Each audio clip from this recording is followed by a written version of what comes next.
Kita akan masuk kepada operasi selanjutnya, yaitu operasi pengurangan vektor, melanjutkan pokok bahasan sebelumnya, yaitu operasi penjumlahan. Pada operasi pengurangan, sama seperti pada operasi penjumlahan, kita akan mengenal dua penyajian, yaitu secara geometris atau bentuk gambar, dan secara analisis, yaitu dalam bentuk angka. Kita akan mulai dari penyajian secara geometris. Jika dua buah vektor searah dikurangi, bagaimanakah penyelesaiannya? Sebagai contoh, ini saya buat ada vektor A dan ini ada vektor B. Berapakah B min A? Untuk menentukan B min A, pertama kita membuat dulu vektor B.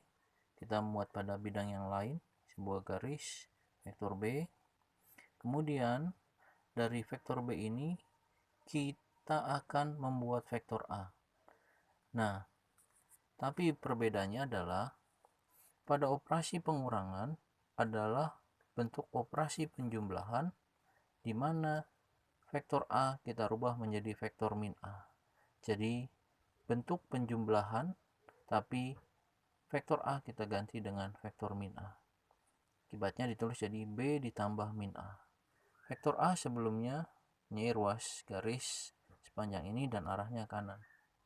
Ruas garis yang kita buat panjangnya sama, hanya arahnya saja kita balik.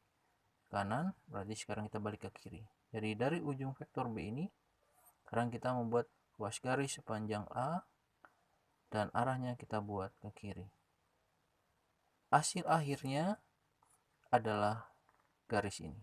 Karena garis vektor B tadi nilainya dikurangi dengan garis vektor A dan menyisakan bagian garis ini. Ini adalah hasil dari B dikurang A. Kemudian untuk vektor yang memiliki arah yang berbeda, sebagai contoh ada vektor A dan ada vektor B. Ingat, ketika membuat vektor harus ditetapkan titik pangkal dan titik ujungnya.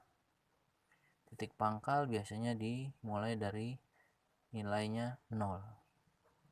Sedangkan ujungnya bergantung kepada titik atau koordinat dari vektor tersebut. Jika ada vektor A dan ada vektor B, maka vektor A min B akan diselesaikan dengan dua cara, yaitu aturan segitiga dan aturan jajar genjang. Ingat, dua cara ini juga digunakan pada saat penjumlahan vektor. Saat kita menentukan nilai vektor A dikurang B, langkah yang sama kita bisa lakukan, yaitu dengan penjumlahan, tapi vektor B kita ganti menjadi vektor min B. Langkah penyelesaiannya seperti ini. Kita membuat vektor A sesuai dengan bentuk awal dari soal. Karena A di sini positif, jadi A tidak berubah. Kemudian karena ditambah, ingat, tinggal melanjutkan dari ujung vektor A kita membuat vektor min B. Nah, vektor min B adalah vektor B yang punya panjang ruas garis sama, hanya arahnya saja yang kita balik.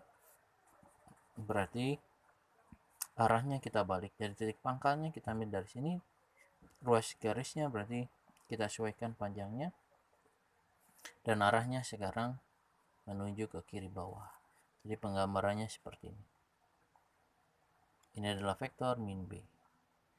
Dan hasil penjumlahan dari A plus min B atau A min B itu kita tentukan dari titik pangkal vektor A ke ujung vektor min B. Kita membuat garis, di titik pangkal kita buat garis, kemudian kita buat panah ke ujung vektor B. Ini adalah vektor penjumlahan dari A plus min B atau A kurang B. Untuk aturan jajar genjang, secara garis besar sudah jauh berbeda dengan aturan segitiga.